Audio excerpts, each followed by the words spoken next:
Let's turn to this now. Just a little over 1 week ago, President Cyril Ramaphosa's cabinet officially took office. The new ministers were sworn into public office with millions of South Africans watching on television. But what do we know about the roles and responsibilities of the lawmakers, which they are meant to keep an eye on the executive at both the national and provincial government spheres?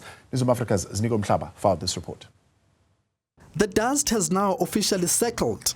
The country knows who will serve them in the national and provincial executives. Yet very little is known about the members of legislatures not appointed to serve as cabinet ministers or as members of executive councils.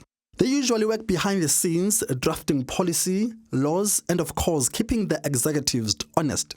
One of the other roles that is important about chairs of committees is their relationship with the public in general and specifically in organized formations from communities, so that they constitute allies of those things that they would like to bring their attention to these committees to raise, if and when perhaps these have not been dealt with by the executive properly, that the consultation process did not result in things being done as undertaken wherever this consultation took place.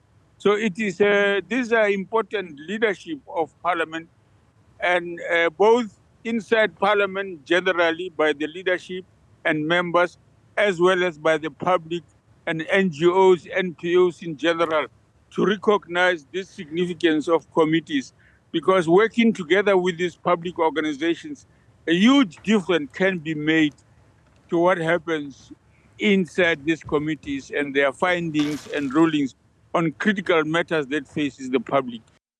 But there are some concerns about the accessibility of lawmakers once they're elected into office.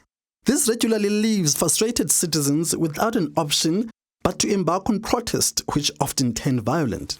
Up until Tuesday this week, Bishop Dalton Adams was amongst those frustrated community activists. He's now been elected committee's chairperson in the Gauteng legislature.